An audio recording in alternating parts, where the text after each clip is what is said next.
جمال ورا ورا سي قربان آخ مان مان مان تقولي لي كادورا جمال ورا ورا لوكو قربان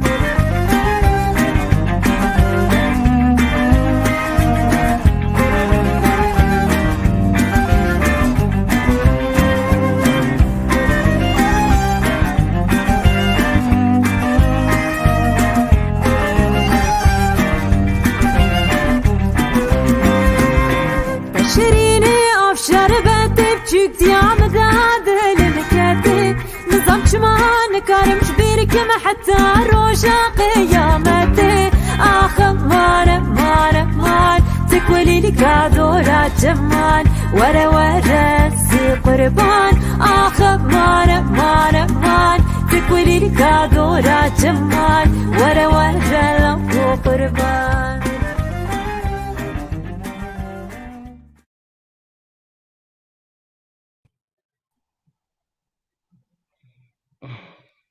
خیراتی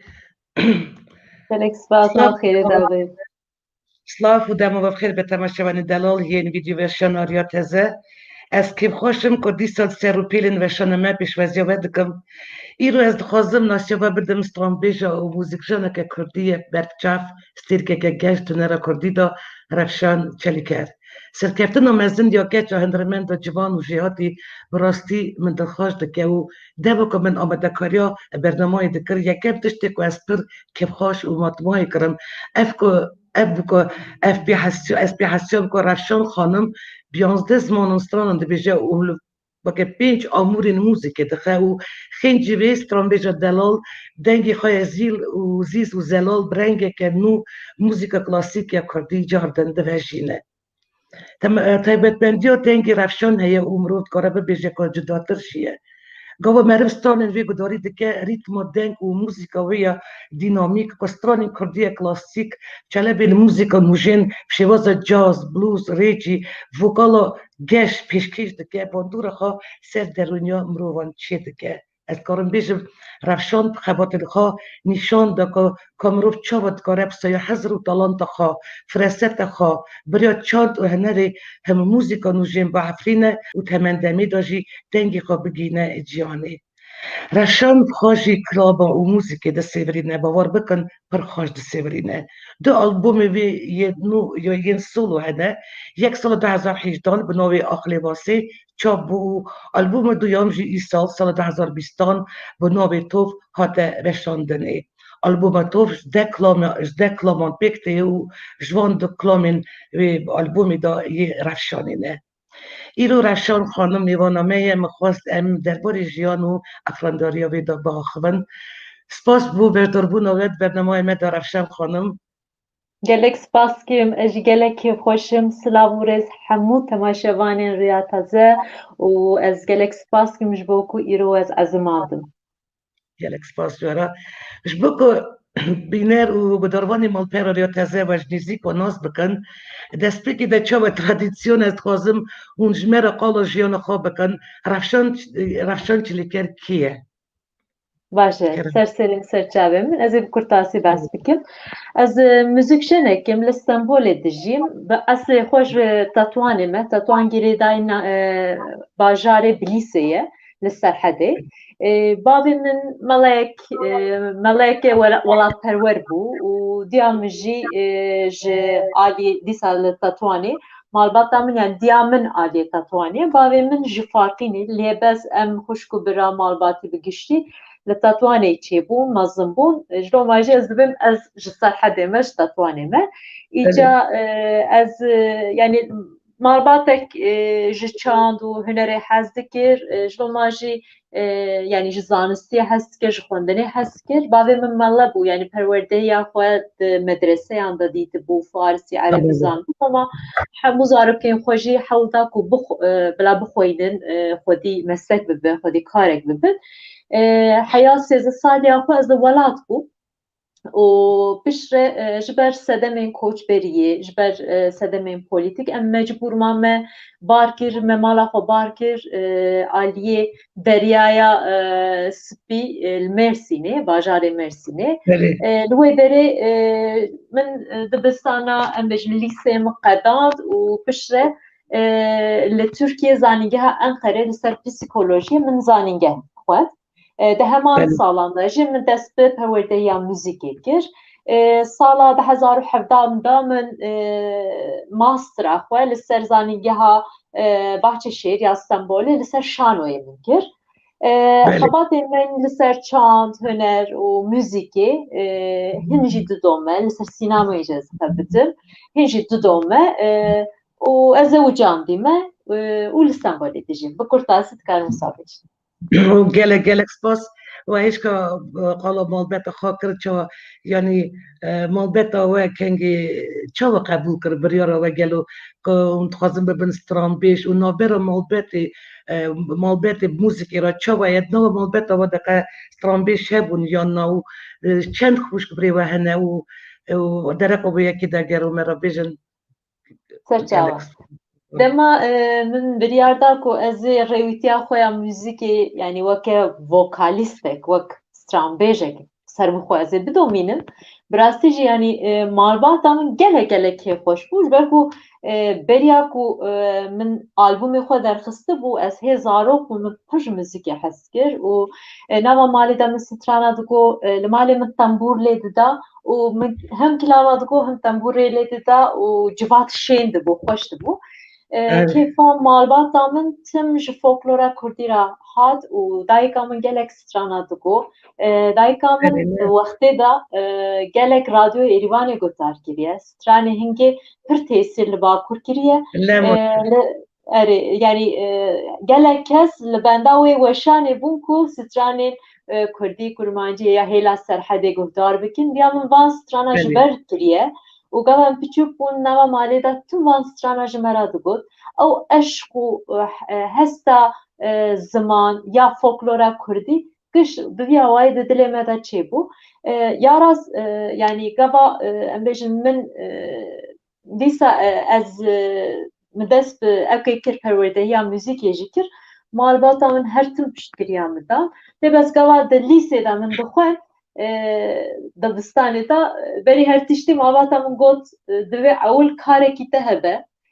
da ku tu serpiya biseknî ji ber ku li Tirkiye mixabin ji hunerê zikê meriv têr nabe min nikare debara xwe bike ji doma jî min beşa psîkolojiyê xwe da ku ez bikaribim serpiya bisektim debara xwe bikim û ez di heman demê de niha karê weke psîkolog jî dixebitim li vê derê li ber da jî برداجی از کاری موزیک جنیه دکم مالباتم gelek pişkili dedin hem خوشکو برای من خواندنه نیوه مل Avrupa'ya dijin sehab خوشکو برای من سویدن لستوکولم dijin یک جوان ل Almanya'ya یک جوان ل Hollanda'ya برای من ل Yunanistan'a diji evji ressama gelek serketiye Serhad Babir malbatê da huner gelek evke giringe ji bo me yani hunera sereke weyneye betir weynekarê me weynesazê me hene normalî da xuşkek min jî dîsa beşa grafîk û weynesaziyê qedan zanîngeh qedan divê derê ew jî mamoste ye wî warî de diyose xweşîn dibe balbet gelek ya qedê saet were be aferin hûn çêr xuşk birane em 12 xuşk biran ساعت و خوش ساعت دایک و خوش عمل رهی بوی و به گلک باش خوش اما دولمندی که زف نظام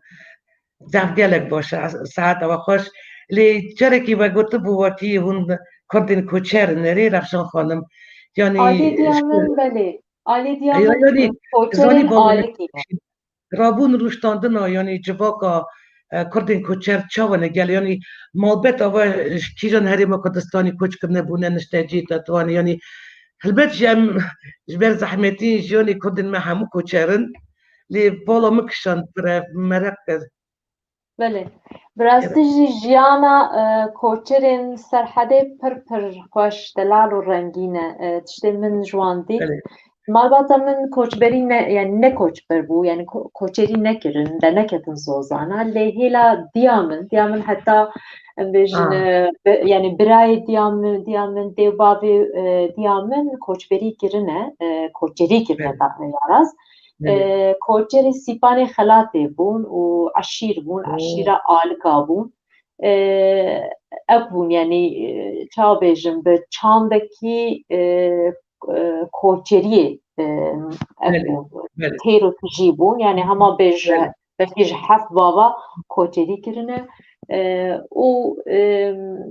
koçer taybetiya koçera ew wekû pir azad bûn dema ez ji diya xwe dipirsim me dibêjim jiyana koçerî çawa bû te dî tu diçû cem birayê xwe cem diya xwe bavê xwe te çi didî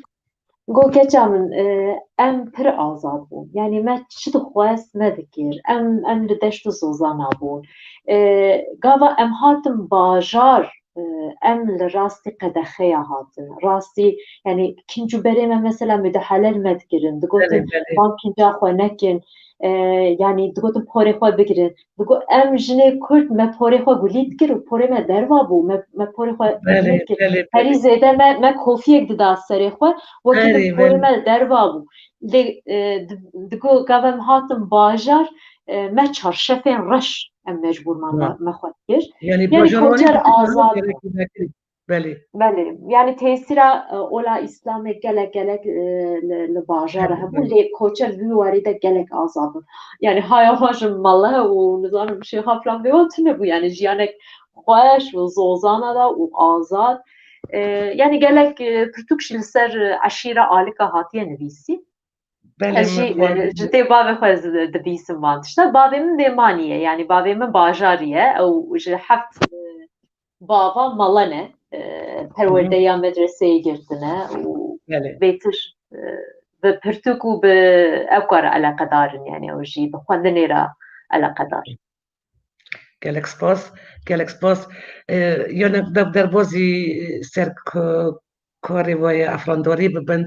yani ez texmîn dikim min gelek ciya xwendiye dişopînim rûpêla te jî ya Instagramê Facebookê jiyana we jiyanek serkeftiye bi rastî jî jiyana we ya mûzikê were em bêjin çawa dest pê bû yanî û pêşva çû yekem car weke stranbêja profesyonel we kî derê û çawa dest pê kir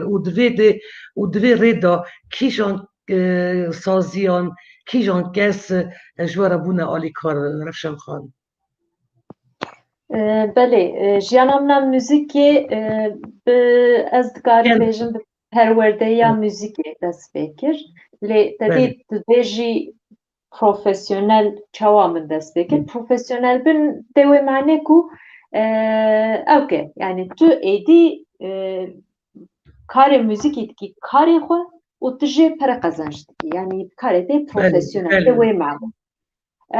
min yani hema bêje ji zanîngehê heta min xwend û qedand û piştî perwerdeya wî jî min domand min dest bi kemanê kir û perwerdeya müzîka rojavayê klasîk min girt û bi çend amûra hem vîyola lê didim hem vîyolîn lê didim cek tembûr lê didim û enstrûmanek min biçûk heye jê re dibêjin ukulele amûreke a Hawaiî ye û anha hemû dinyayê cek popüler e yani ev perwerdehiya armonî û müzikê gelek sal domiya ama ez karim bêjim belkî 20 sal Hawai domiya îca heta em hatin 2015 min êdî wek kom li ser dikê êdî bi koma xwe re bi gelek zimana me stran digot û me konsera çêdikir yani konserên min ên wek vokal 2015 da dest pê kir lê pêşiya wî hema bêje ji 2005 û vir da konserên min ên wek ez kemanjenek ez cî digirtim lama we yekemîn kîjana gelo Ayşka bi Rûsî dinivîsin keçike çiqa geşe delala xaşike û dibe yani şaq ve dide yani bi Rûsî nivîsiye gelek ev şevanê me sindî bi goyê bi Rûsî zimanê Rûsî yani çiqa keçike delala gelek spas gelek spas Sılav û rêz ji we tevara gelek Yani spas ji bo şîroveyên we. daha ser pirseke sa revşa xanım et zanım buraya hemû bis yani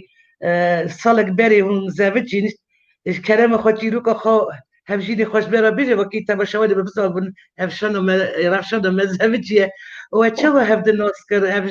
ev jî muzîk jana gelo bir bala yani merak dikim hevjînê we.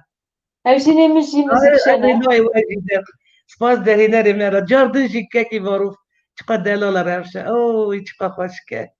Hûn her hevdin Erê gelek spas dikim. Ew xweşkiya dilê we ye nêrîna we ye. Ez û hevjînê xwe 3 sal beriya niha me hevdû nas kir. Ew jî bas gîtarîstek gelek serketiye li Tirkiyeyê dijî û di gelek albûma da cî girtiye. Projê wî xwe jî heye em bêjin. Gelek serkeftiye. Vêca ji bo albûma min a Aqlê Wesê em ê me albûm derketibû û me êdî konserek ji bo danasîna wê albûmê me çêkira 3 sal beriya niha ez behsa hingê me hevdû nas kir hingê me hevdû nas kir wek bas gîtarîst hat ji bo ku danasîna ekê albûmê em dikir hat teblî min bû koma min bû îca hingê me hevdû nas kir gelek sohbetê me xweş çêbû û me ji hev hez kir û ew jî tevî li vê derê bi salaye hem bi muzîka Kurdî hem bi muzîka cîhanê re têkildar e. Müzikşene gelek serkeftiye û multi enstrümanîst e. Yani hem bas gitar lê de ûd lê dide, perküsyon lê dide û ji bo albûma min a tov jî aranjörî kir vî projeya min a yani albûma min a duyemîn de aranjörê albûma tov e bi heman de. Zanî ez nagudorê we dikim çi bextewariyê kengî têgîştineke we ye rihaniye ye yani hûn hev difhem dikin yani têgîştineke ye gelek pir girîng e gelek spas ez ji bara bextewariyê dixwazim çawa bal me dibêjin ser belgîkî kal û pîr bin. Gelek spas dikim. Te her hevî. Gelek spas. Xanım neka derek albûmên we dixwazim pirs bikim. Du albûmên we yên solo hene yek sala 2018 bi navê Aqlê Wesê çapbû û albûma duyem jî sala 2020 bi navê Tov. Yani bira serxêrê be albûma we ye daviye jî em derek albûma we ye ya nû biaxivin albûma nû yani ji aliyên mûzîkjanan mûzik hezan jî gelek hate pejirandin yani ez YouTubeê da dibînim hûn dikarin hinekî behsa çîroka derxistina wê bikin û çima tov yani wate wê navê we çi re ev nav lê kir û kîne xwe danê gotin û mûzîkên klaman û ez çiqa zanim yani tê da hin kompozîsyonên we jî hene yani klamê we jî hene ne wisa Belê. kerem Albûma tov destpêka 2020 ji aliyê CK Müzik Prodüksiyon ve derket li Stenbolê li stûdyoyê hat qeydkirin. Ez karim bêjim amedekariya vê albûmê nêzî 4 sal domiye heta ku min ew kir em bêjin biryar da wê kîjan bi nav albûmê de çêbe filan ew pêvajoya wê hema bêje 4 sal domiye. İca 2019 destpêka 2019 me êdî dest bi aranjeyên strana kirin. Dê hev stran di nav vê albûmê de cî xwe kir. Şeş hebê wî besteyên nû bû, stranên nû bû. Ji van stranên nû ji şeşan dudê aydê me bû di hebê wî. Çar jî aydê bestekarên îroyîn ku aniha dijîn ew jî muzîkjenin bestekarin û gelek serkeftîne di karê xwe da ewan besteyên xwe dan min cara yekê min xwend di vê albûmê de îca gelek slavê xwe ji wan re jî dişînim yek ji wan Miradê Doğan e adî jî Doktor Ahmet Kaya ye belê û ji deh strana di hebê wî aydê mamoste Aram Tigran e mamostê me yê Dilovan klasîkin û dehev jî stranên gelerî ku gel ji aliyê gelek kesan ve nehatiye guhdar kirin ne popîlerin û min xwest bi rastî jî min xwest ez stranê ku hatine ji bîr kirin di ti albûma de cî negirtine wek strana Yarbêzarê em bêjin wek ax eman ev stranên hane yani Me destpêkê da belê be destpêkê da nivşên aniha nivşê aniha van stranan nizanibûn gotan nekiribûn tê mecbîrkirin xwez bi aranjeyek nû ez van strana ji nû ve bînim cem guhdarên xwe îca di kategoriya world müzikê de tê hesibandin ev albûm û jê re dibêjim progresîv folk yani müzîka ku a gel û pêş dikare pêşva here tê wê manê yani wek cire dikeve world müzik müzîka cîhanê ve amûrên gelek amûrên hem ê Kurdî hem jî amûrên Rojavayî ve ev albûm hate dîsan albûmek nûjen e ji yani bertekên ku ji hêla ew qavatê hêla guhdarvanên min ve tên gelek bertekên xweş in gelek ji strana hes kirin guhdar dikin di nav jiyana xwe de parve dikin dedî êdî medya dijîtal hemû yani herkes xwedî hesabeke û herkes jiyana xwe parve dike em dibînin ku dedî di çîrokên xwe de storiyê xwe de ez dibînim ku gelek jê hes kirine û parve dikin bi vî awayî mixabin ji ber pandemiyê nesîb nebû ku em vê albûmê bêtir bidin naskirin konserên wî çê bikin lansman herin bajara bigerin li welat derveyê welat bilêm yani dema pandemî dest pê kir nêzî bîst konserê min hatibû sazkirin giş hatin betal kirin ev divê hêvî dikin wekî pandemiyê derbas bi gelek xebat hat pisekinandin mixabin Revşan xanim yani amadekarî di wê albûmek nû jî heye gelo yani plana we de heye ev tişt belê yani aniha Navaroka wê bêjin yani hele klamê we hene yê bu albûma sisyan belê tedî yani pandemî rewşa derûniya me jî xira kir yani em hewl didin nava malê wextê xwe baş derbas bikin bixebitin filan lê dedî dema wext heye dilê me rû naxwaze dema wext tune be dilê me dixwaze tiştek bike bixebite yani îca aniha stranên minê bi xwe hene çerhep stranên min û êdî me dest pê kiriye ku êdî ji bo albûmek nû amedekariya albûma nû ez dibêm qê ev piştî pandemiyê em ê biweşînin yani em ê li benda qedandina vê pandemiyê bin aniha em tiştek naweşînin yani di heftê berî wî klîpeke we ya nûl serstrana Gulê derket ev jî albûma we ye nû ye ne sa rastî gelek xweş çêbûye serxêrê be bi Revşan xan hêjayê gotinê di nava di heftiyan da weke di 100,000 kes klîpa ya nû li ser kanala YouTubeê temaşe kir werin em niha klîpê temaşe bikin û bira temaşewanê me jî bibînin birêz marûf kerema xwe klîpa Revşan xanim Gulê me ra biveşîne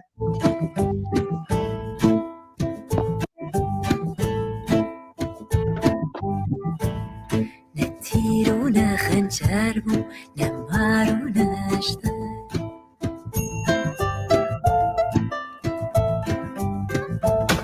ne şûr û ne şeşter bû beyna kulê ez kuştir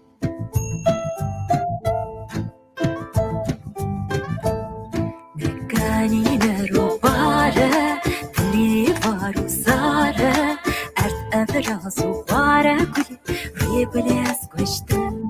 ciya berê fûdûmane gulê wê li sosin memane gulê yê dimire berane gulê rengê gulê ez kuştir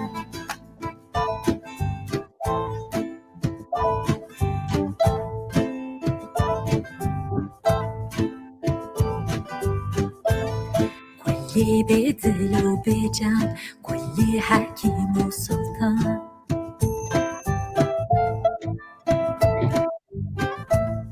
kulî rovî û şeytan singa gulê ez kuştir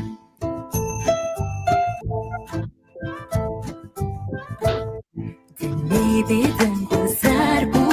terba min li der bû ne êriş bû ne şer bû gulê cavê gulê ez kuştir ciya berê fûdûmane gulê گل سوس نمانه گلی یه دمره برانه گلی رنگ گل از کشته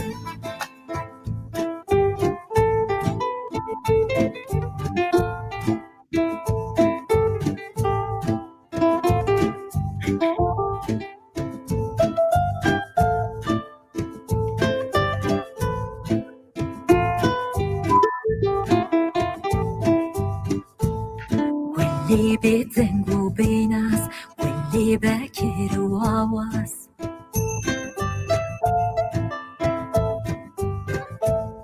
واللي كي واللي اسكشت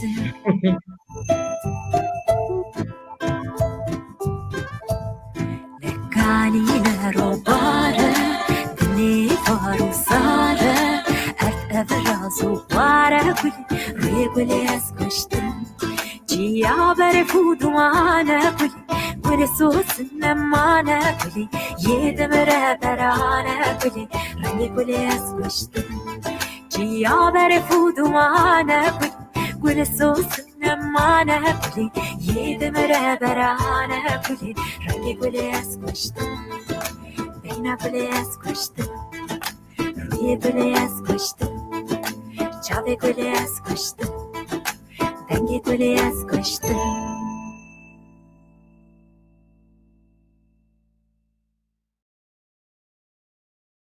گلی ام کشتن ام بنت سیرا گلی دامون چقدر کلیپه که یعنی پر پروفیسیونال کالیته بلند چه بیه برا هست و دل دنگی و ساق بن گلک سپاس گلک خوش چه بیه از با پیروز دکم براستی پیروز سرکتیه رفشل خان واجی قلت الآن قريبة باش بسيكولوجي خان تمندمي دا وكاري موزيجي كر كله باتشا وكاري وان حد تشتن جدال هاف بينا انه من جيكي خاند كو هون حيران و ايديت بيافينه و تزا ويا ماستر السير موزيكا ويبو چما ايديت بياف وگرون بهرسيو وان حد برسان لدن پرسپاس بله براستی جی تشتی که تا گوت ده همان دمی ده چند کارا مرو به هفره بده گله گله زحمته ده مرو هنه کلا کاری بده يعني من انرجيا من لهمبر موسيقى پر بلند بو يعني او عشق او دلي متى وك آگرك ويتكت كو من كاربو ازريل بر بگرم دما مزانين که هد خوانت از چوم کتم درسي مد قديان از هات مالي من كمان اخو هلدا درسي خو ومن اتودي خو از خبتي هوالي من خاني هبو ایجا جدنگ عاجز بو آنچه جیرانی ما عاجز بون گوتن یعنی سبی حتی واره کمان دسته تدایه ام عاجز بن آنچه دنگک بلند خبتی فلان بیوان یعنی جبر فيها من قالك هوالي خالي مگو هرتن ممار گو هرتن يعني بدلك وي هي لهمان دمي ده از مجبور بوم چند تشتر علاقه دار بوم تبيجي دك ملد يعني دك وقت صحنة تشتكي برخوشة ومرف قوا بكذا سردكي أو هستي مرف إيه هندرين درد كevin دروا مرف خو باشتر ناسكي بيتر دبينه من خواست لسردكي از بي كاري براسي جي باش بكم بريكو بيك وبأوي قليته بكم شما جي بالا من مثلا لسر شانوي يجي لسر سينما يجي من خود از ماستر خود لسر شانوي بكم دما من زانينجه جبو ماستري من دست بكر ام من پروردهی شانوی جی کرد از مجبور بوم کو تزک بنویسینم یعنی جبو کو بقدینم وی بشه ایجا دنگ ادیت پیاف سکناوی جیاناوی سرپیهاتین وی گلک بالا مدکشان دنگی پر تاثیر مگیریه او قرقاکو بکارتین سترانین وی و تجربه اویاکو لکوچه جیایه دیدی نیو جیاناوی لکوچه در باز بیه گلک شپزه بویه ایشیایه جیانک تراژیک جیایه فیلمی ویجی هیه مومه ایجا دویواری ده من خواست از ادیت پیاف بکم مجارا تجربه یا چانده تجربه یا لدروا که مرف چقاز کوکا مرف چقاز bigîje çanda meriv, folklora meriv, an jî ciyek û meriv hatiye. Meriv çi qas xwe bigîjine wê derê, ew qas meriv îlham ji wir bistîne. Berhemên meriv jî ew qas rengîntir dibe, baştir dibe, çêtir dibe. Ji lo me bixwast ez li ser edîtiya biseknim. Îca erê yani pirsa te yekemîn ez vêm ser wî ya yani çend kara meriv bi hev re bike rastî ji pir zehmet e lê axir şikir ku karê ku ez dikim bi hev re têkîldarin yani ji hev nedûrin bi hev re mezin dibin, bi hev re geştir dibin yek êdinê xwî dike, yek êdinê têr dike, mezintir dike. Belê spas bêguman birêz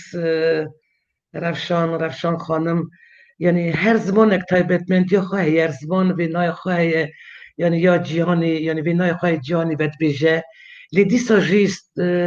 strana biyanzdeh zimanê biyanî ne dijwar e gel yani xêncî zimanê Kurdî dîsa kîjan zimanan hûn destpêrên hûn bixwe çend zimanan dizanin? Ez bixwe bi sê zimanan dizanim. Kurdî, Türkî û îngilîzî. Zimanên din wek müzikşen qabiliyetek wanî bi vî awayî heye. Heger ji stranekê hez bikin, dikarin wê stranê ji ber bikin. Îca taybetmendiya xebata van zimana heye. Rê û rêbazê wê hene. Em bêjin ez stranê ermenîkî jî dibêjim. Stranên em bêjin erebî dibêjim. Ji bo van zimana şêwirmendên hunermend da hene. Ji bo ku ji wan bipirsin û wan re rûnin bixebitin fonetîka wê zimanê, meneya wan peyva, çîroka wê stranê meriv rû dine bixebite. Yani dijwarbûn ew ziman ji bo müzîkjena wek melodî yani wek melodiyek ku tu guhtar dikî û tu hewl didî wê melodiyê aynî ji ber bike aynî wek wî derî. Ji bo me wisa ye yani müzîkjen taybetmendiya müzîkjena bi vî awayî ye. Îca ez ji hemû zimana hez dikim. Ez ji hemû stranên wan zimana hez dikim. Stranek ku di dilê me de cî bigire müzîka wî, peyvê wî, em bêjin çîroka wê stranê ez dixwazim ji ber bikim. Dixwazim ser dikê jî bêjim. Ji lo me jî ez dibêjim erê ez Kurdim lê ez xwedî gelek dilekê ez ê qey fireme ku hemû zimana ez dixwazim bi wan zimana jî bistirên û çîrokên wan zimana jî vebêjim. Rastî jî Revşan xanım gava kilam xweş e gelek car kilamên erebî jî Tirkî jî gudarî dikim siz mesela Fransî jî dibê gava muzîka xweş e kilam xweş e ne eseyî ye tu vî zimanê bizanbî dibê rey fehm dike, dil fehm dike. Kegê tu vî kilamî qebûl dikî yanî gîşte rehê te, gîşte dilê te. Ez lê yanî li rast e dijwar e kegê ziman nizanî gotina kilama lê ji bo çawa tebeşevan ez dibêjim hûn pênc amûrên muzîkê jî bikartînin weke pênc amûr. Dema destpêrên hûn bixwe van alavên muzîkê lê didin. Gelo çawa karin wek arî kilamên Kurdî bi înstrûmêntê ji kultûra cida bistînin yanî û van ahengên çawa lev tînin û kîjan alavên muzîkê lê didin navê wan çi ye gelo weke me ra bêjin na? Belê. Ez dixwazim tiştekî serrast bikim ez bi pênc amûra lê nadim yani ez kemanê lê didim, vîyola lê didim û ukulele lê didim. Aniha ez hewl didim ku niha piyano hîn bidim û wekî din jî yani biçekî jî tembûrê lê didim. Kemanê min ê sereke ku ez li ser dikê, li ser sehnê ez lê didim keman û ukulele yani di du amûra ez stranê xwe dibêjim aniha ser dikê. Ukulele çav gîtara biçûk e rê Revşan xanım. Belê, gîtara biçûk e. Navê çawa lê ukulele ev Ukulele. Ukulele. Evet, aha. Evet. Yani pênc sîmê hene yan çend sîmê hene pênc sîmin. Na, çarin. Ez ji we re nîşan bidim. Ev pir yani ev pir niha modê evê dane yani trendê daye da ciwan gelek hejbê aha eva ye lê enstrümanek vîyawa ye, piçûk ye û yani li gor gîtarê gelek hema bêje nîvê gîtarê ye, nîvê gîtarê ye. Piçûk ye û dengê xweş dertê. Dengê gelek xweş e. Yani ez vê qey cara ewil di müzîka Kurdî de min bikar anî vê enstrûmanê. Ev ya dengekî şîrîn, nerm û xweş dide. Dema ev amûr dikeve nav stranê, stran dibe tiştekî dî Evya tünebe strandve tişteki di brastijî lê stranên nermtir û şîrîntir dike tiştê min hîskir ev e. Rast e. Yani ne dijwar e, hem klamê bibêjî hûn jî mûzîkelê dî dijwar nîne? Yani ji bo müzikşen tedî em perwêdeya xwe di wî warî de hez didin. Ji bo Aha, her duya tamam. bi hev re bikarbînin. Aha. Zehmetiya yani dema yani salên dirêj min tenê amûr lê dida li ser dikê. Karê min rehet bû. Yani orkestrayek mezin mesela orkestrayek ya filmin yani müzikin filma yani em ji heftê kesa pêk hatibûn. Ez jî yek ji wan kemanjena bûm û em derdiketin ser dikê. Her tişt amade bû, şefê me hebû û em bêjin notel ber me ye û tu lê didî konser dixede tu derdikevî. Ev ya heta vêde rehet bû. Lê gava stranbêjiya me dest pê kir yani hem enstrûman lê didim û hem strana dibêjim destpêkê da ji bo min zehmet bû. Yani berê rehet bûm li pişt bûm ji xwe re bi hevalê xwe re cawna xwe min xeber dida cawna em bêjin min şaştiyek küçük jî bikirin mesele nî bû. Lê gava tu li ber dikê yani tu li pêş bî û hemû çav li ser te be hingê tu bêtir badarî bêtir em bêjin mecbûrî û eka xeletiya nekî destpêkê de ji bo min bi rastî ji gelek gelek zehmet bû lê aniha ez êdî hîn bûme yani rehet ji bo. Saat xweş çimkî hûn zênê firaseta we heye ya mûzikê dî ya talanta we heye. Rewşan xanim hûn stranên pişêvaza caz, blues, rêçî wedî rak dibêjin pêşkêş dikin. Ev hezkirina ji bo wan çelebên mûzîkê ji Kurtê û ji kerema xwe ji me re bêjin ku ve çawa karibû ku stranên Kurdî klasîk yê berê vegihêzinin çelebên mûzîka nû jên ev jî fikra min dijwar bû. Yani em dikarin bêjin ku rewşan pêlek nû ya şrovekirina mûzîka kem ya Kurdî aniyê cana mûzîka Kurdî ya îroyîn? Yani araz berî min jî gelek hunermendê me hêja vî karî kirin. Yani dibêjî Ciwan Haco belkî ev 30 sala vî tiştî dike û gelek celebên müzikê bikaranîye di nav müzika xwe de. Yani müzika Kurdî ne müzikek homojen e. Yani milletê Kurd ne milleteke wisa homojen û giş dişibin hev ne wisa ye. Em li hemû seranserê dinyayê belav bûne dibêjî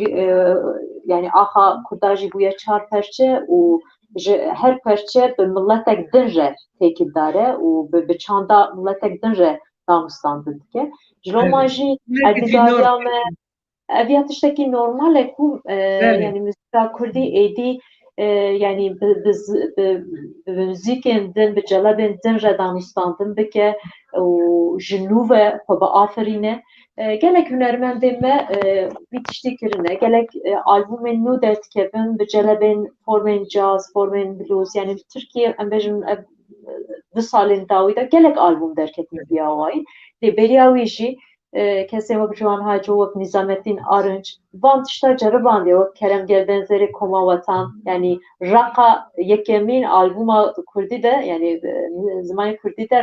albûma yekemîn a raqa Kurdî derket sala 1975 da. An jî 78 tiştê ez zanim. û li Rûsyayê derket yani. Tu zanî Koma Wetan. Ji loma yani müzika Kurdî di wî warî de ez vê min bi şensê jî yani vekiriye xebatê min vî rengîn çê dibe. Lê dibêjî mesela stranên folklorîk ku vî awayî bi awayek ku ez dikim.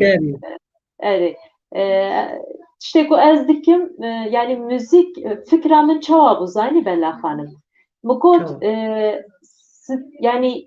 meriv diçe festîvalek navneteweyî a dinyayê etnîk meriv li wê derê dinêre ku komeke Afrikî derketiye wê derê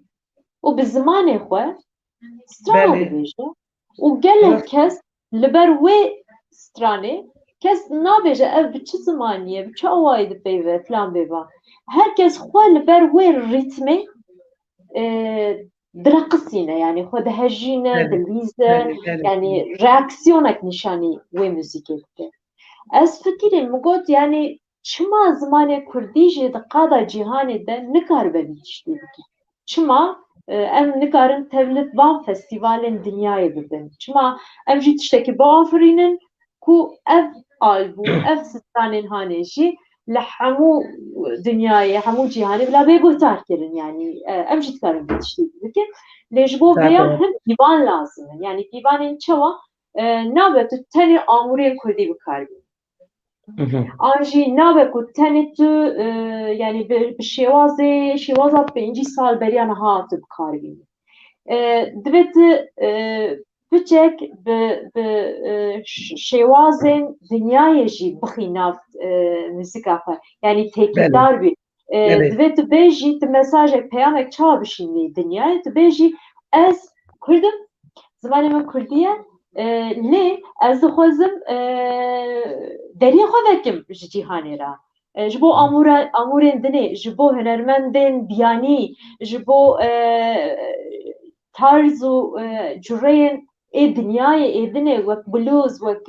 rock, wek jazz, wek hip hop, wek rap zanî hingê tu dibî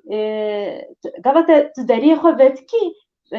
yani dinya jî bi deriyê xwe ji tera vedike. Dibêje ha nexwe tu dixwazî xwe bînasî ka were em te guhtar bikin ka tu tiştekî çawa çê dikî. Ji wan jî muzîka Kurdî ez difikirim ku di wî warî de gelek wê pêşva here. Muzîka Kurdî pir dewlemend e, pir zindî ye, çanda me hîn jî pir zindî ye,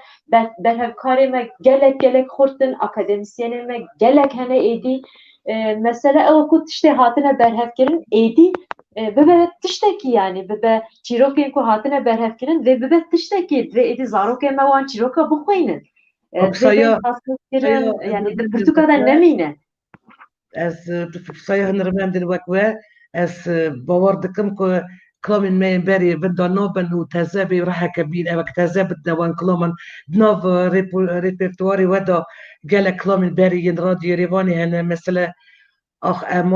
eman sînê li ber de xemxemê torevanê destmala min ay lêbasê û dîsa çend kilamên din ev kilamên berîne we van stranan oranjê kiriye ev şêwaza nû saz kir bînek nû rengek nû da stranên kem gelek xweş çêbûne niha derfeta me heye em gudariya kilameke rewşanê bikin bi navê destmala min dibê bêgotin vê kilamê şerûbrûyê ne got kilamek gelek xweş e em ê niha gudarî bikin rewşan xan destûra we birêz marûf ji kerema xwe kilama destmala min شالك الرشا جوامك بيبار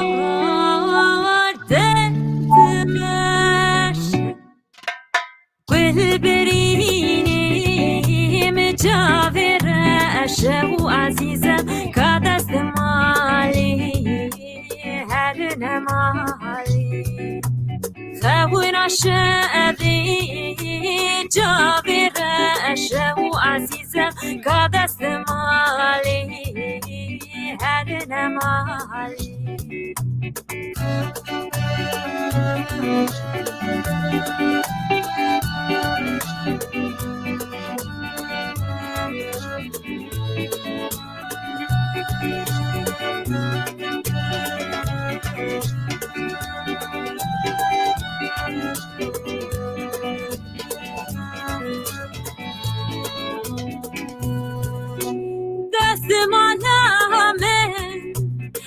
شرفانده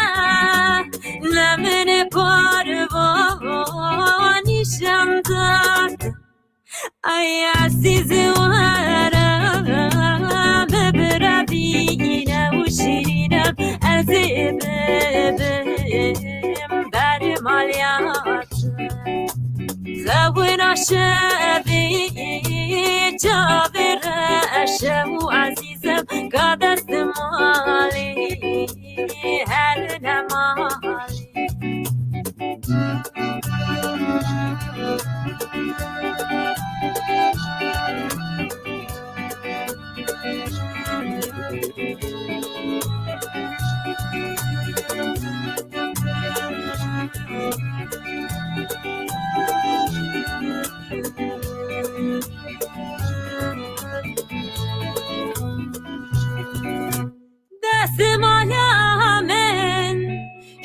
الكشينة لو جوارا مبرابين عيت دست ماليش مرابينا وعزيزة بلك جابي من ببينا خاور عشابي جابي راشا وعزيزة قادت مالي هدنا مالي خاور عشابي جابي راشا وعزيزة قادت مالي هدنا مالي خاور عشابي جابي راشا وعزيزة قادت مالي هدنا مالي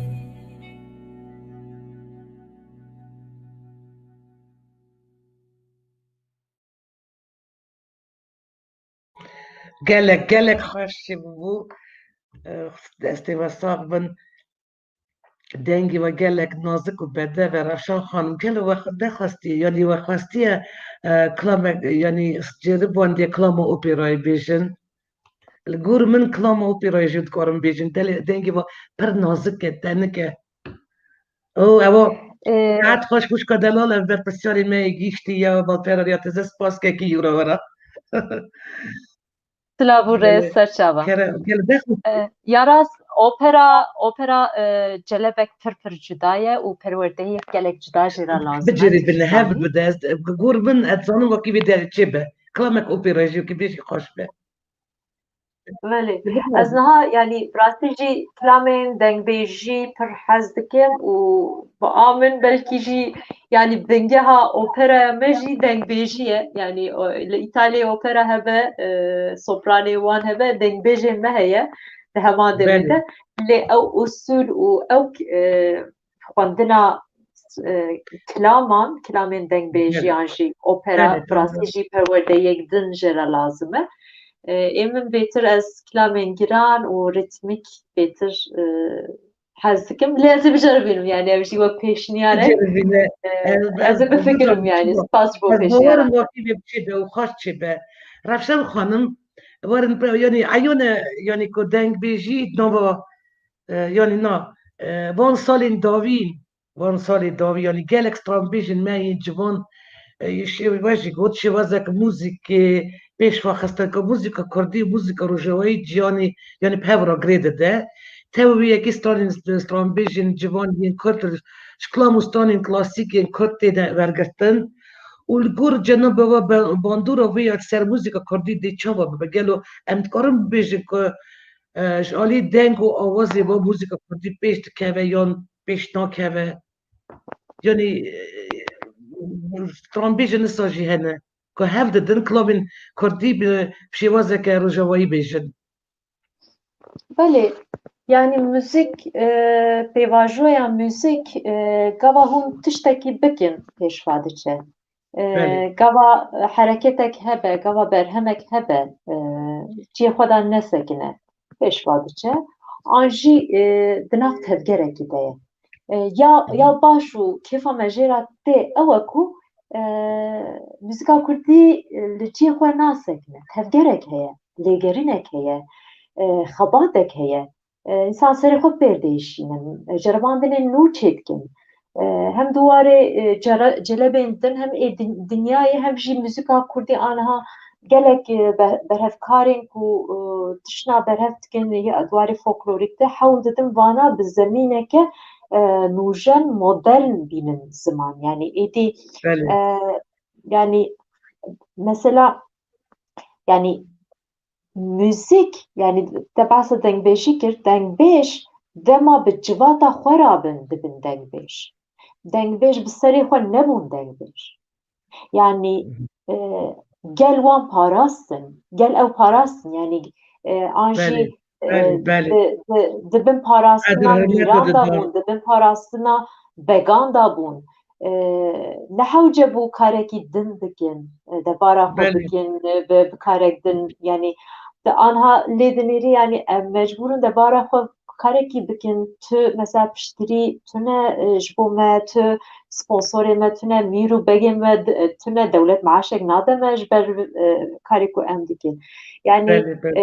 müzika Kurdî hege gel biparêze serfiya dimîne. Hege gel xwedî derkeve parve bike, guhtar bike, bişopîne, CD'yên albûmên ku hunermender dixin herin bikirin, yani piştîrî bidin, ji bo ku ew jî bikaribin karê xwe bidomînin, serfiya bisekinin. Yani her tiş bi heva girê daye. Yani ne tenê afirandinên müzik jena ev tiş nabe. Yani hewldana gel saziyên Kurda ka çawa tev digerin li hember müzik jena. Ev ya jî pir girîng e, mesele girîng e. Ji loma jî niha yani tiştê ku ez dibînim gelek müzikşen Kurda hewl didin yani albûma derxin, stranên nû çêkin, stranên berê nû ve şîrove bikin, evane hewldanên baş in. Lê tu bêjî yani pêşva diçe gelo an ciyê xwe da disekine, ev ya em ê di demê da bibînin. Yani em niha 2020 da ne, em gava salê notî dinêrin, em dibêjin wow, müzika Kurdî salên notî çi qas berhem dane. Kom hebûn hêdî. Gelek kom derketin, gelek hunermend derketin. Lê gava tu wê salê da bû, salên notî da bû, tu nikarî tiştî bibînî. Yani piştî 20 salên dinê em dikarin aniha binixînin. Em niha vê rojê de ne, em niha nizanin ka çi dibe yani. Tiştê ku em dikin dilê keskî da cî digire, cî nagire, em niha vîya nizanin yani. Yani wajî got dengbêjî yani nava gelek Kurd de çandeke gelek kemne qedîme gelek Kurd ji dîroka heta niha xêra dengbêjan yani bûyarên dîrokî û çanda xwe naskirine û çanda dengbêjiya Kurdan cara yekemîn dîrokê de mirov dikare bêje li herêma Serhedê ya Bakurê Kurdistanên derketiye pêş û bêguman jina Kurd jî çanda dengbêjiyê de çanda dengbêjî de xwaroleke xwemezin lîstiye gelo fikra we navbera dengbêjî û stranbêjî de çi ferqe ye Reşan xanim? We ez dikarim bêjim stranbêjiya we de jî taybetmendîn dengên herêma Serhedê ne ku hûn lê dayîk bûne mirov motîf û miqamên herêma Serhedê nêzîkê rihê min e jî ji ber ku bapîrê min jî Serhedî bûn û lema min gelek we hes kir dengê we hes kir dibe lema jî û çawa difikir yani çi cidayî heye navbera dengbêjî stranbêjî çi ferq heye? Bele. Yani di nav Kurdan de tedî hunermend û dengbêj an jî stranbêjî û dengbêj du tiştên ji hev cuda ne. Belê. Hunermend an jî stranbêj yani bi piranî stranên govendê yên rîtmîk, yên sivik dibêjin. Lê berê tedî berê dengbêj bê enstrûman divê hunera xwe pêşkêş bikire. Lê stranbêj an jî hunermend ji re dibêje yani em bêjin stranbêj û dengbêj. Stranbêj illim amûrek bikartîne. Lê dengbêj ê berê ez behsa ê berê dikim. Ê aniha dîsa amûra bikartîne lê destpêka dengbêjiyê da hunera xwe yani di hunera dengbêjiya Kurdan da esas enstrûman deng e. Qirik. Belê aha. Bikaranîna amûrekî weke gêmasî de hat dîtin. Zanî? Dengbêjî gelek bê înstrûmentan bê belê. Yani heger amûr hebe, enstrûman hebe, dîwan pê diket şikê. Zanî?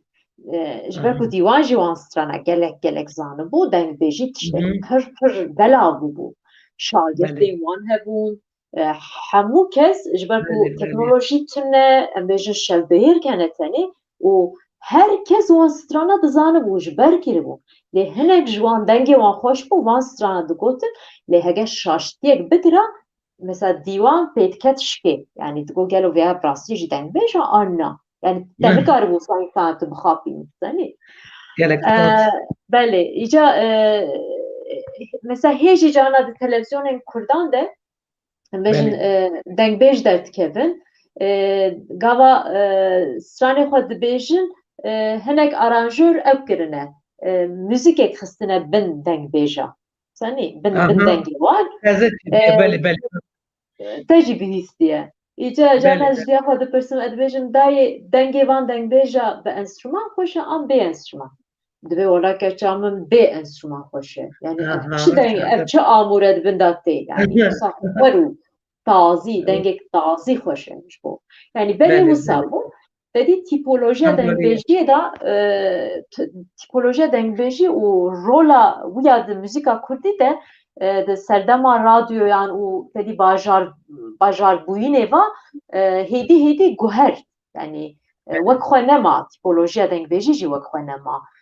چاندن دن تاثیر لیکرن هم پولیتیکای رادیوین ام بیژن رادیو بغداد رادیو ایریوانی هم پولیتیکای وان رادیویا مجبور ما دنگ بیجی جی خو با آوایک دن بگوهرینه مثلا مقام عربا کت ناو دنگ بیجی رادیو بغداد yani heydi dengbêjî jî guherî û îro tu lê dinêrî mesela hemû amûr di dengbêjiyê da jî tê bikaranîn çend temsîlê me hene wek delîl dîlaner ew bi amûrê xwe bikartînin yani dengbêjiyê de ji wan jî feqiyetên biviya wayê heye yani tu bêjî mesela ev dengbêjên ku me guhdar kiriye gelek têsîr li ekan stranbêjên aniha ku em li wan guhdar dikin gelek têsîr li wan kiriye mesela her sê navên pir mezin hene di muzîka Kurdî de yek ji wan şivanperver e yek ji wan Ciwan Haco ye adî jî mesela Nizamettin Arınç e tiştek ku ez zanim belkî hêla we hin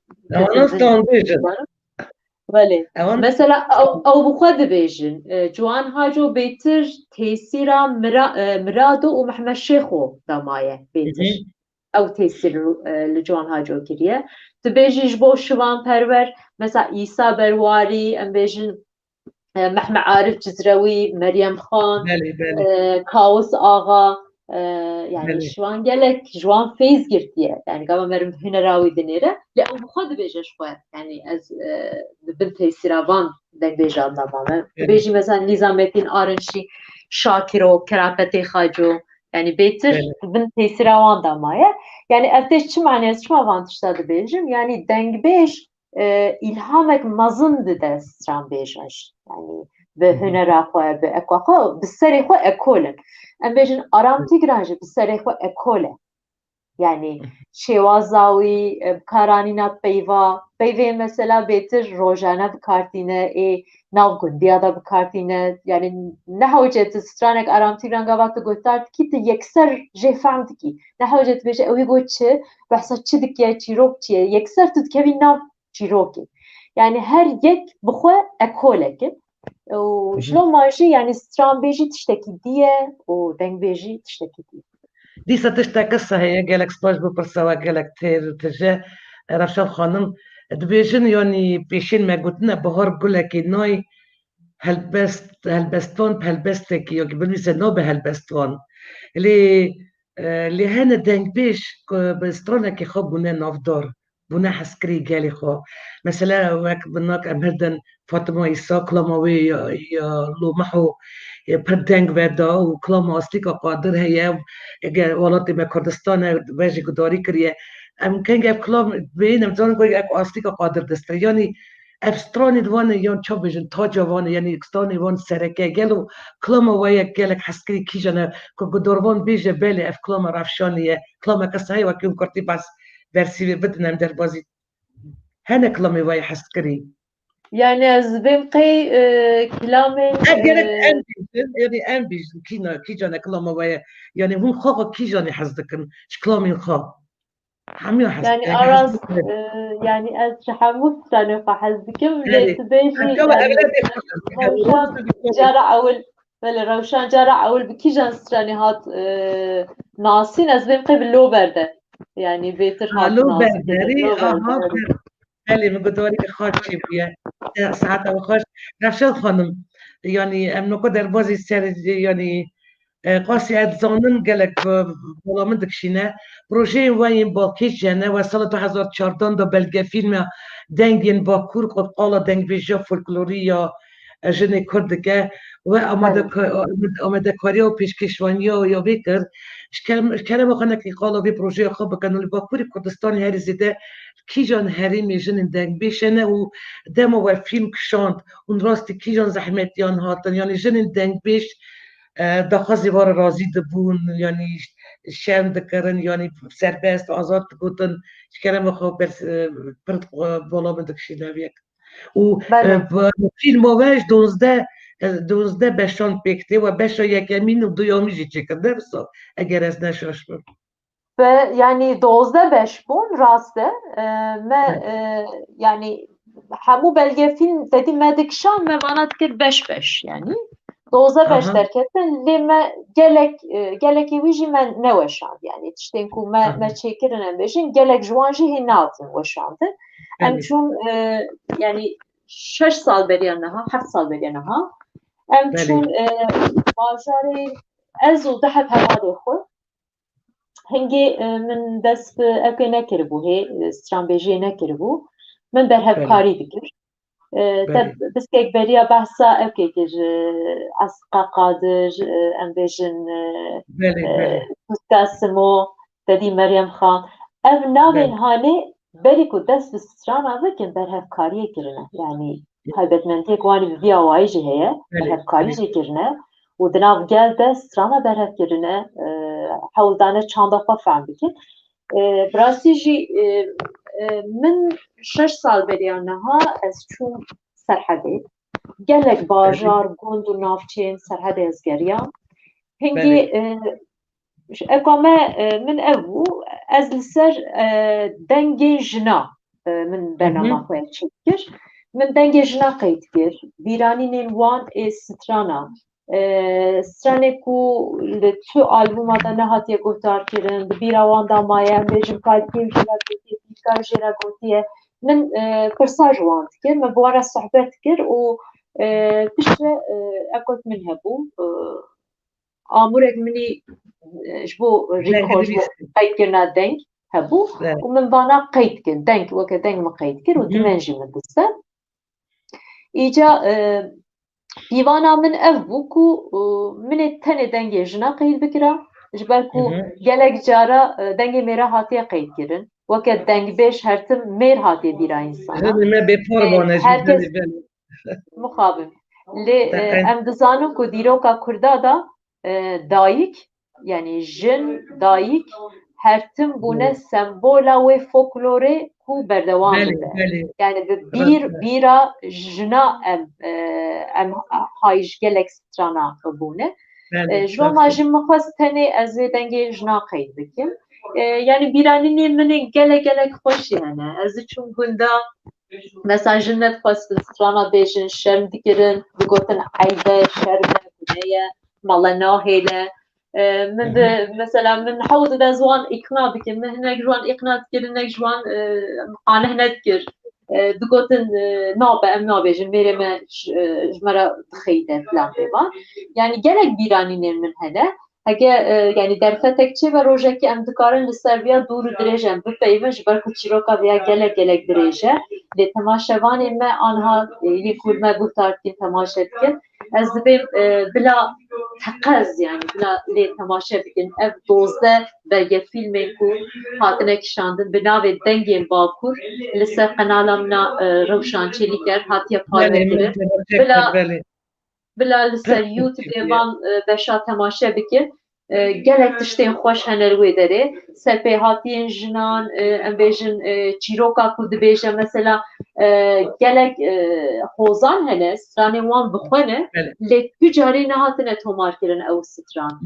li tu derê negotiye mesela dibêje min ev stran li ser dayika xwe ya çûye rehmetê min gotiye ji ber ku dayika min pir ez pir piçûk bûm çû rehmetê îca dest bi stranê dike çi qas xweş yani dilê me re wisa dikizire yani yani çi xweş bû ku ev derfet hingê hebû ku ez geriyam min ev vana tomar kirin ji ber ku çanda me pir dewlemend e çi qas ji destê me bê êdî divê em vana qeyd bikin tomar bikin êdî teknolojî pir pêşva çûye her yekî ji me destê me de telefonê me heye û deng qeyd dike bi me re qedir bide رفشان ما بیا لکولی نرژی لکولی نوانا دین بیجیا کردی رفشان امجی تشتکه لکولی نری دی تو لکولی دندکی یعنی توماردکی کلامین بری تشتکی پر گرینگه و پر پیوسته رفشان جان رفشان خانم yani presteke visa cenava god kod projeya çandî ya Yekî Avrupayê ya navê Orkestra Melotiyên Simfonî ya Aşîtiyê da hûn Ermenistanê û Kurdistanê bûne û birêveberê orkestrayê ya Aram Talaliyan ra û xebitîne yanî hûn hatine Kurdistanê jî mixabin min wehîngî naz nedikir yani min merak kir ev kîjan sal bû çawa çêbû ev projê û ve çend konsert li Kurdistanê û Ermenistanê dan yani temaşevan çawa konsertê we pêşwezî kirin gelo Belê em li vê derê yani sala 2011 da ji Tirkiye 12 heb müzikjen em tev li vê projeya Yekîtiya Avrupayê bûn ku li vê derê azmûnek hate çêkirin gelek kes serî lê da ji bo ku bikaribe tev li vê projeyê bibe azmûn li bajarê Bursayê çêbû ez jî hingê viyolê re eleqedar bûm viyola dedî ji dengê viyola ji dengê viyolînê qalintir e yani keman sopranoye viyola altoye îca pêdiviya vê orkestrayê bi viyola hebû û min jî li ser epek ji bo azmûnê min amedekariya xwe kir hingê min swîtek bah min lê da li hember jûriyê bah belê îca hatin qebûl kirin 12 kes hatin qebûl kirin ji bo vê projeyê îca em 2011 da em hatin Ermenistanê bajarê Gümrü li Gümrüyê em li otelek man li vê derê ji sê welatan müzikşen hebû ji Tirkiye hebû ji Gürcistanê û ji Ermenistanê em nêzî 8 kes bûn li vê otelê em diman îca proje li ser çi bû li ser aşitiyê bû li ser wekheviyê bû li ser em bêjin çand têkiliya çand pir zimanî mirov yani danûstandinên dostanî ji bo ku pêş vehebe proje li ser vê ya bû o şefên me ya orkestrayê Aram Talalyan û şefek me din jî hebû du kes li vê otelê sibê hetayê warê me provayên ji bo konsera me çêkir weke berhem jî ji evkên berhemên Gomidas hebû ji yê Gürcistanê ê ku gelek klasîkên Gürcistanê stranê wan hebû û ji Tirkiyeyê jî klasîkên Tirkiye hene yani evkê wan stranê wan hene ji van nêzî 12 heb stran em xebitin yani di vê otelê em bi hetayê warê me provê xwe çêkir piştre li bajarê Gümrî konserek me da em çûn Êrîvanê me konserek da û li Tiflisê jî me konserek da û bi vî awayî yani projeyê me 10 roj domiya li wê derê em bûm mêvan Tiflis jî pir xweş bû yani min Tiflisê pir hes kir bi rastî jî cara yekemîn ez hatibûm hêvîdarim dîsa bibe nesîb vê carê bi stranê kurmancî Kurdî ez werim wê derê konserek bidim guhtarê wê derê Rafşan xanım girêdana musîka Ermenî ya Kurdî heye klasika musîka yani klasîk musîka Ermenî evê Komitas dostê musîka Kurdî bû zanî hêşka we behsa Komitas kir Komitas yani gelek plamên Kurdî berav kirin veşandin evîl Almanî dîploma xwe ser musîka Kurdî nivîsî bû û gelek daetên Kurdan da ev hazir bû evîl burekî dengbêjiya Kurdî û heta ku hêkalê vî parêzgeya yani ziyaretê ziyan li Ermenistanê hatiye danîn eva sal du sal berî vê hêkala wî jî danîn û rastî jî rehmet hêvî be mirovek gelek hêja bû û dîsa yani bajarên welatên der we konser dane qîncî yani welatên Kafkasyayê we cîkê Avrupayê cîkê we konser dîsa dane Rewşen xanım يعني لأوروبا بلي من جالي كونسردانة لألمانيا للسويد Aha. من كونسردانة إجا يعني دما ألبوما منا يكمين أخلوسي من يعني بسريخو مثلا كان كونسرين لبرلين Evet. من تاسكر لهامبورغ كونسر ديسا دا لإسفيتري سويسرلاند ما كونسر دا ليش بو ألبوماتو مخابن هي من كونسر نبو نسيب جبه باندemiye ez dikarim Aha. ji bo derkevim Doriye. li Ravşan hemû Xanım. dinyayê ev pirsgirêk heye. Em hemû ve roje dibêm nemolekî nem halekî danin. Ravşan Xanım herî zêde kîjan hunermendên Kurd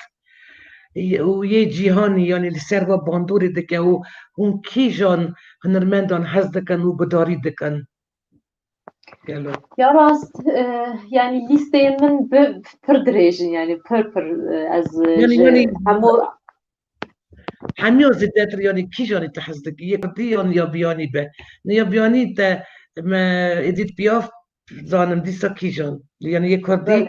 wan heco nevisa ve got belê yani ê Kurdî ez yani ez hewl didim hemû stranbêj û dengbêjên Kurd ez guhdar bikim lê bêtir ji wan heco pir tesîr li min kiriye ez yani ez dikarim vê qebûl bikim pir tesîr li min kiriye yani wekî din yani ê dinyayê jî di kategoriya world musîkê de ez gelek kesa dişopînim hewl didim ê klasîk mesela Leonard Cohen gelek kêfa min tê em bêjin U2 hez dikim Beatles ê berê gelek hez dikim Radiohead hez dikim tu bêjî yani çawa bêjim yani nîkeyf yani ev klasîkên dinyayê pir ji bo min ew kin girîngin ez gelek tişt ji wan hîn dibim yê tamam. aniha jî mesela epeyên aniha jî tu bêjîm Suad Masî heye ez pir wê hez dikim ji dengê wî ew jî xanimeke Cezayirî ye hem bi Fransî dibêje hem bi Erebî dibêje pir ji dengê wî şêwazeyê hez dikim bi vî awayî yani gelek hunermenda dişopînim ji welatên din bajarên din û hewl didim tiştek ji wan hîn bibim bi vî awa Baş gelek spas zanî ez kî hez dikim ez gelek hez dikim stanên Ahmed Kaya evî birast ev Tirkî distira lê nizam jiyaneke yanî jiyaneke trajîk ev rema Xwedî hatiye ser ne yanî ku nihan yanî nizam ez gelek stanê wî hez dikim te çawa belê dibînî xaxa Kurd e xaxa Kurd bû ne lê stanê Kurdî nedigot ne Rewşen Xanım Ahmet Kaya belê xwe Kurd bû û xwest ku albûmeke bi Kurdî derîne û vêya di nav civateke ku Belê Tirk belê lêne bêtir Tirk lê lêne şeveke hikmet xelatdayînê vî tiştî got û hate lînç kirin mixabin û piştre jî mecbûr ma ji welatê xwe derkeve belê sûkin be xelat çû bibin bajarên yanî din Türkiye'yi gelek yani hez dikin maşuqê wî pir in lê mixabin gelek hate yani gelek hêsîrî dît û derket çû ev Türkiye'yi yani welatê derê evî jiyana xwe ji dest da yanî kî belê derê belê ez dibêm qey li Fransayê bû û gora ew Fransayê jî li Fransayê belê li Parîsê dişe hene zanî problemeke saye Rewşen Xanım em nayê dîdî digîjîne bertavî yek ev tişt gelek min değişîne Tirkîkirina stranên Kurdî bûye yek jî ji pirsgirêka mezin ya mûzîka Kurdî rast e em cînarê hevin yanî hev didin lê rastî gelek stranên Kurdî yanî çawa ya Tirkî pêşwazî dikin û mixabin sedan kilamên me û mixamên me dizîne ne ku tenê Tirk gelek biletan ev jî miletê cînar li gor ve dibê çawa rêgirtina hevdanên van vî rengî bigirin yanî ez zanim yanî hûn jî elbet we texmîn kiriye gelek û Ermenistanê gudariya kilama dikir we got vay Kurdî jî heye yanî ev kilam nevsa û Tirkiye yanî gelek kilamê me dizîne û kirine yanî kilamê wan e lê ev sed selefê kilamê Kurdî ne yanî gor ve çi gerek bê kirin wekî riya wan tişta bêgirtin yani wekî hin Xwedî saziyên ew kê hene yekîtiyên em bêjin müzike hene, platform müzike ji bo ku بله خودی mafên derken kesan, mafên qeydiyan biparêzin. بله Niha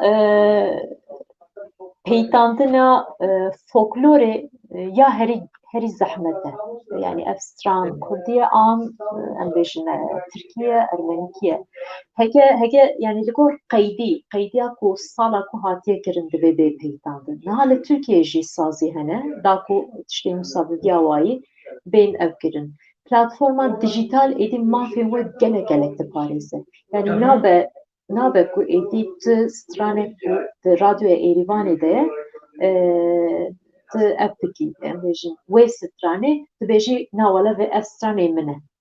An jî ev stran Eyûpê bajarê Qirşehîrê. Tu nikarî vî tiştî bikî. Yani dijital pêş vaçûye. Mesele ev e ku xwediyên platformên dijitalê Kurdan çi qas heq ji vî karî derdikevin. Yani ew ke bihêle aliyekî stranên gelerî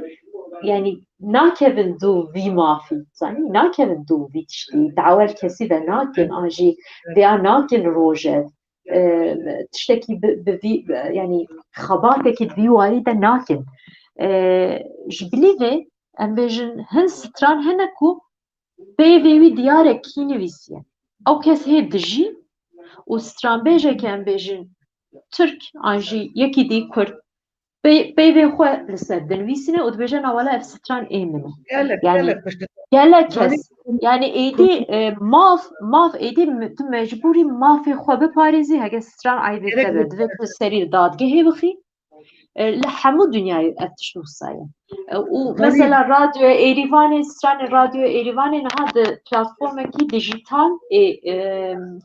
Kurdish Deutschland Enstitû. Li wê derê niha hatiye tomar kirin.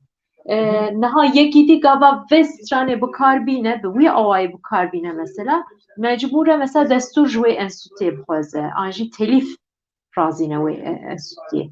Tiştên vî rengî hene. Yani êdî roj ew roj e ku tê xwedî li stranê xwe, çanda xwe derkevî û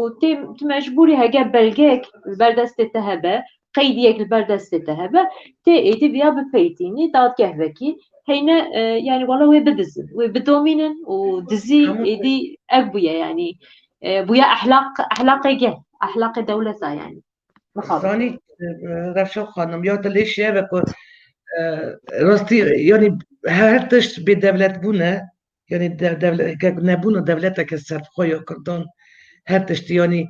سر موزیکا کردی جی باندور که خراب خستیه سر یعنی ملت هنه کلی سر خورده که خواه یعنی شکایت دکن گازنی خواه دکن کمله این پاراستن امیرات نتوای هیه یونسکو یعنی دبی اف خورده منه یعنی جنارش من دزید دبی اف خورده منه لی بول ما موزیکی ما دزینه کلامی ما رقاصی ما استرانی ما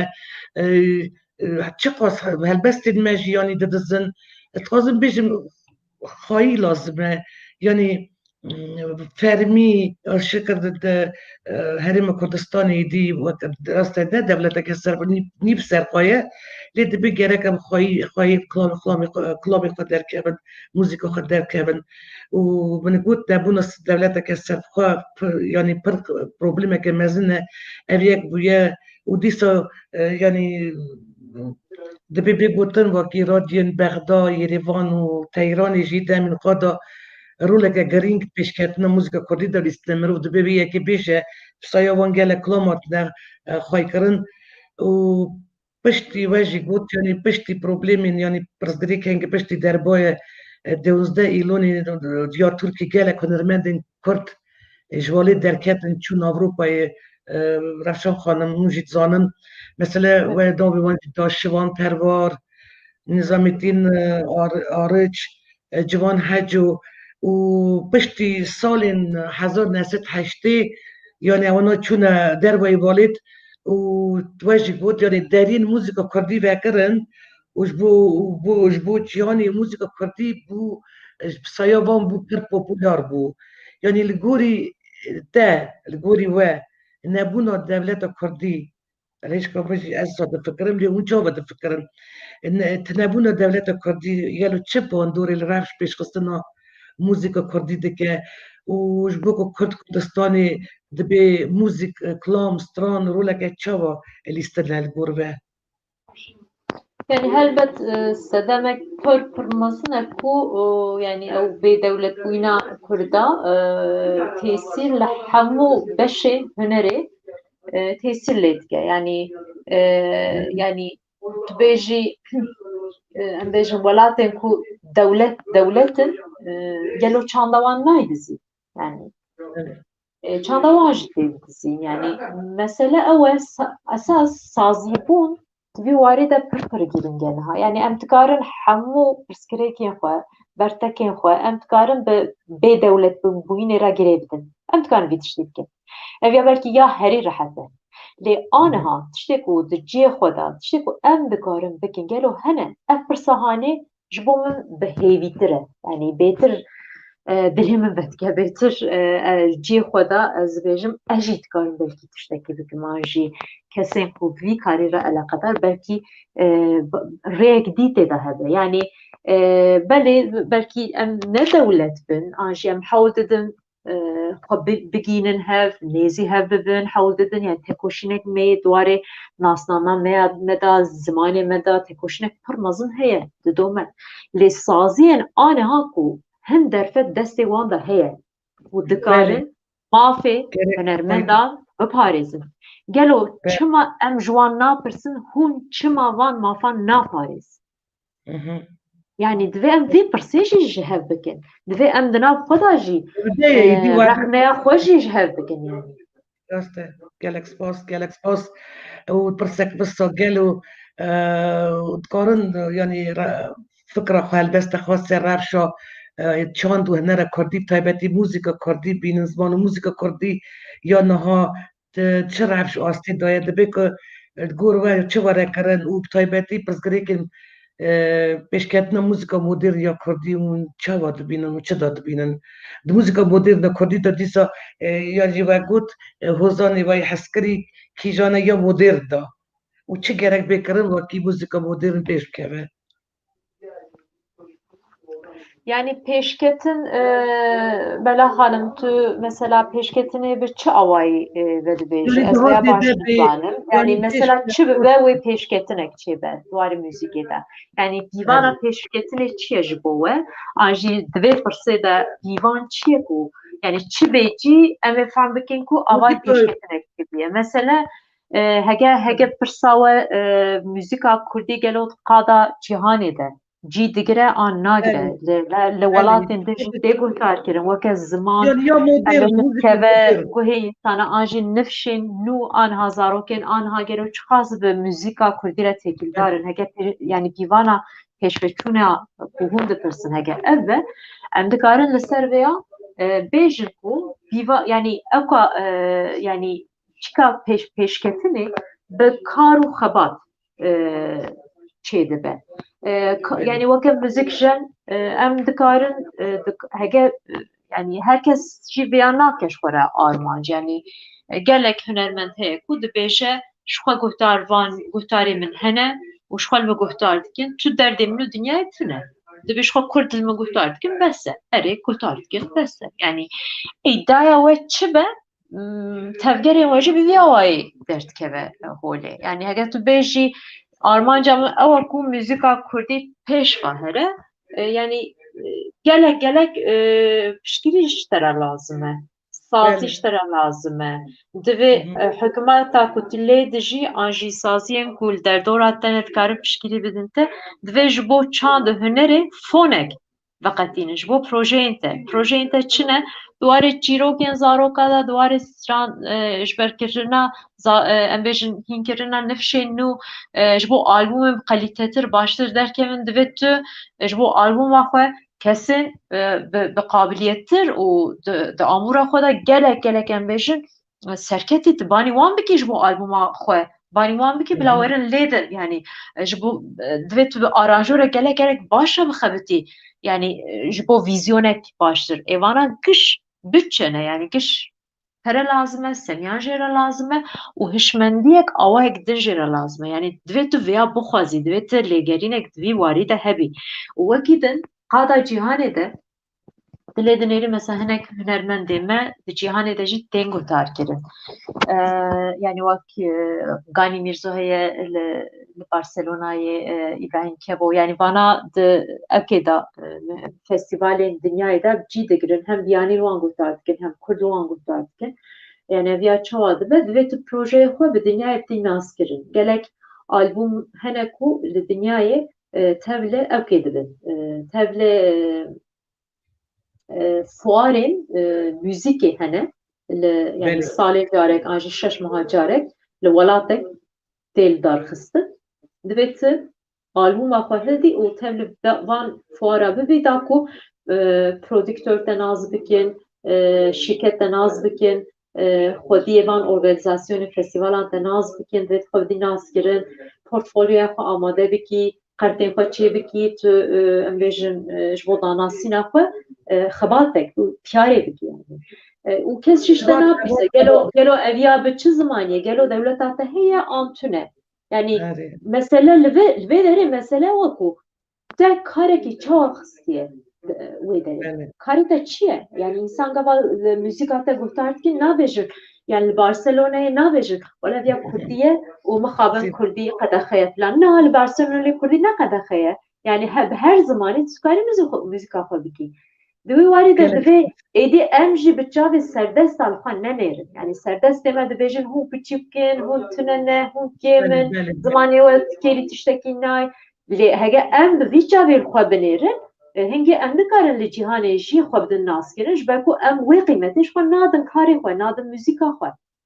Ji lo wan jî karek jêra lazim e. Karek xweş û baş rêk û pêk jêra lazim. Gelek spas bu bersiva we yani idem gijne tasî ez gelek westand yani em daha hemû ber vîrusa koronayê yani revşeke dijwar derbas dibin vîrusa koronayê hemû warên jiyanê bandorê dike û divê revşê da gelo çi plan melî dikare pêş da bêje çi planê me lê dixwazim pirs bikim yani çi projê berhemê wayê nû hene û yani ji bo pêşa rojê û çi dixwazim bikin û pirseke se gel kîjan hinin bendî gelo yan ya walêt yan yê xerîbî yên biyanî da dixwazî bixebitî tiştekî sa fikirî yani duyêtek çê bikî gel hinirbendekî biyanî yan yên walêt yên Kurdistanê yên hene gelo fikrek sa çê biye Nan yani anha fikrek me viyawaytine lê komek Yunanî heye bi navê Sîna Fîkriyo ez ê bo ana duetek dikim anha min ser stranek dixebitin stranek Kurdî gelerî nîvê stranê wê bibe Kurdî nîvê stranê jî wê bibe Yunanî hêvîdarim hêvîdarim wekî din jî yani ez li ser stranê xwe û li ser xebatê xwe ez ê bidomînim mixabin ji ber pandemiyê şert û şurtê me jiyanê pir ek bûye qers bûye em giş ketine bin vê tesîrê lê hêviya me ticarî ji guhdarên xwe ji xwe ji dinyayê hêviya me ticarî wê xwe nebe ez bêm qeycana tedî bi xêra belkî pandemiyê em hatin cem hev tedî dibêjin her karî xêrek heye pandemî nebûye belkî wê ez nekirma mêvan û bizanim yani mesele çi ye zanî divê meriv di her şertê de derûniya xwe parêze ji ber ku ev ya tiştekî evke wê derbas bibe em vêya bizanibin ev ya wê derbas bibe em ê dîsa vegerin jiyana xwe ya rojaneyê berê diloma jî hêviyê me divê bidome ez gelek spas dikim ji we tevara ji hemû guhdarên riya teze û gelek guhdarên hêja ji bo şîroveyên we yê hêja belal yek yek ez spas dikim ji we tevara û mala we ava gelek spas gelek memnûn bûm spas Rewşan me jî dixwazim spasiya bezin bidme we dixwazim wekî hemû xeyalên we hemû hêviyên we pêk werin û piştî sohbetê gel we ez dikarim bêjim ku me sehîs kir yani kilav jî weke rehê we ye diyamîne û çelev yani şêvaza jiyana we ye ستیل جیانا و گلک سپاس و بالا و آوا که چه خاشک و دلال رفشان خانش بکنم و در فتح پیوین دامه و ثبت که خوش چه بو از سر نوی مال پراریا تزه گلک سپاس داری گلک سپاسی دبه و تخبات و هنری دا سرکفتن بی داوید خوازم و بگمان هم بدنگ و آوازین خواه کلامستانی خواه کتن نو دریا هنری کردی از باورم و از بجوان نمیناوه گلک سر بلنده براستی جوارا گل هفجینی و خوشبختی جیانه که خوش و تخبات نوای هنری ده سرکفتن بی داوید خوازم پیویا حفراندن نوای نو و پیویا میوانداری وای نو رفشان خانم گلک سپاس گلک سپاس شو بیم نخوش گلک سپاس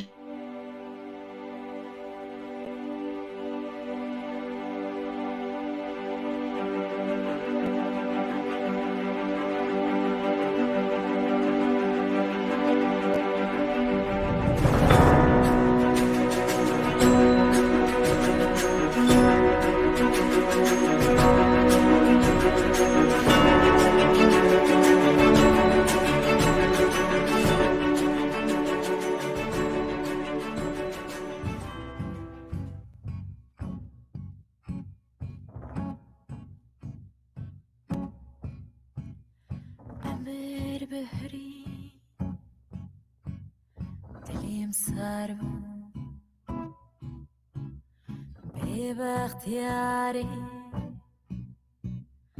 از نو فرمو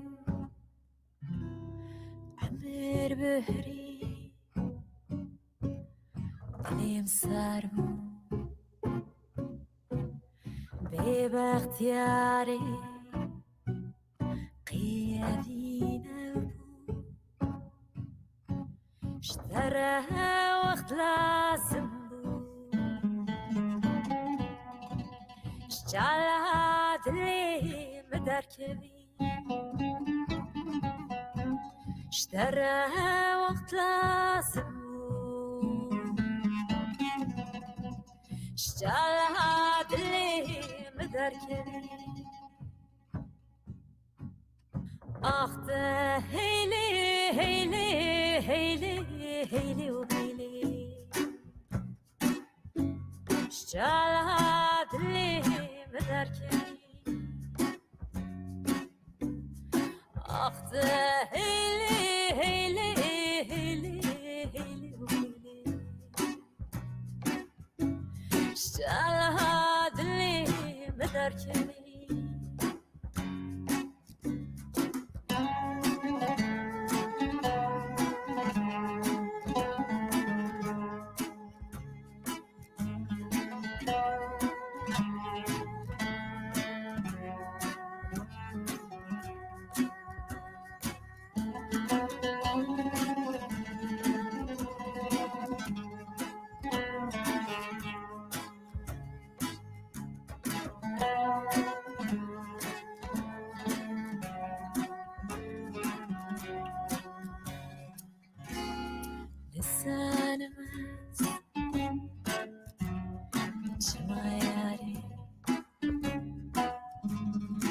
شاندم و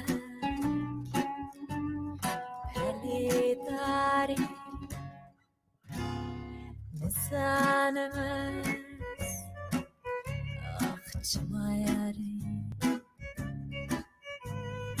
خواباندم از سری جاری دل بر جاوی مرش بوی شالهات لي بدركني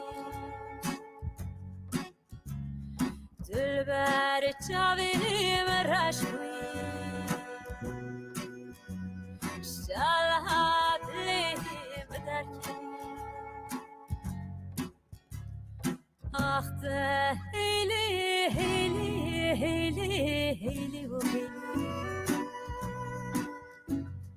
شالهات لي بدركني آخته هيلي هيلي هيلي هيلي وهيلي